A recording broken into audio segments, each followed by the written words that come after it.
independent clause definition. An independent clause is defined as a group of words that contains a subject and verb and expresses a complete thought. An independent clause can stand alone as a complete sentence, even if it is part of a larger sentence. An independent clause or independent sentence is formed when you have a subject doing some action. The subject in a sentence is the noun performing some action. The verb in the sentence is the action the subject performs. An independent clause can appear in simple, compound, complex, and compound-complex sentences. How to identify independent clauses? To check whether a phrase is an independent clause, ask yourself two questions. 1. Who is doing something in the sentence? 2. What are they doing? If you can answer both questions, you have an independent clause. Independent clause examples. The simplest sentence is an independent clause. You can create a one-word imperative sentence with an understood subject, you. That is an independent clause. Run. You are commanded to run. You are the subject and run is the verb. If the phrase contains a subject and verb and expresses a complete thought, it is also an independent clause. Billy Bob ran. Billy Bob ran from the ferocious groundhogs. Billy Bob ran from the ferocious mutant groundhogs. Independent versus dependent clause. You can contrast an independent clause with a dependent clause, a phrase that cannot stand on its own.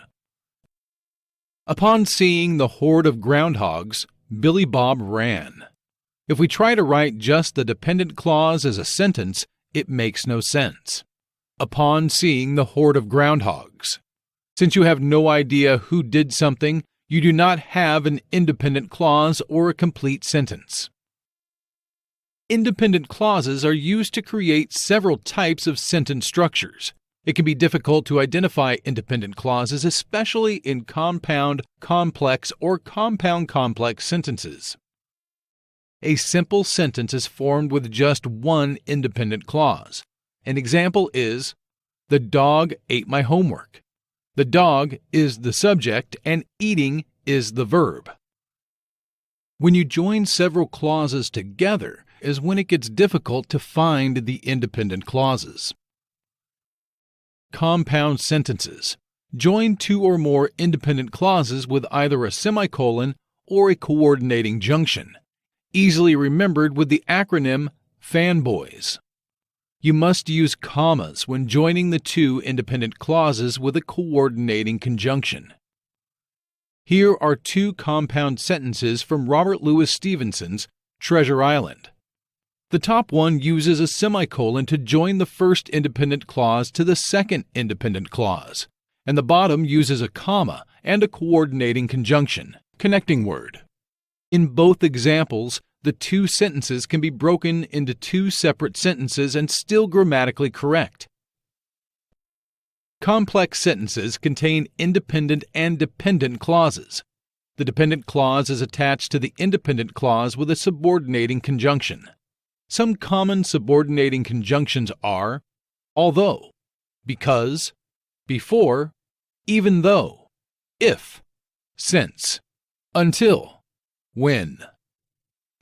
Treasure Island has plenty of examples of complex sentences like this one. In this example, the first part before the subordinating conjunction can be its own sentence. This means it is an independent clause. The part after is a subordinating clause. It cannot stand alone as a complete sentence. Compound complex sentences wrap together at least two independent clauses and at least one dependent clause. Here is a fine example from Stevenson's classic.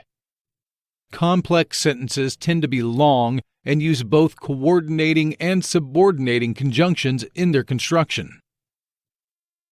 Eliminating proper punctuation or appropriate conjunction will cause sentences with independent clauses to become run-on sentences, while any dependent clauses become fragments. fragments are dependent clauses incorrectly carrying the weight of independent clauses.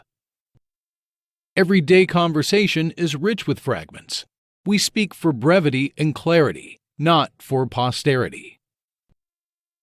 Neither run-on sentences nor fragments are good for your writing, although they can appear in fiction since they mimic everyday oral language. They are rarely appropriate for formal academic or nonfiction writing. Run-on sentences often include the weak comma splice, which is when a lowly comma is asked to do the work of a semicolon. Repair run-on sentences by inserting a period between independent clauses, replacing a comma with a semicolon, or linking them with a comma and a coordinating conjunction. Repair sentence fragments by adding either a subject or a verb, whichever is missing. You can also connect the fragment as a dependent clause to its independent clause.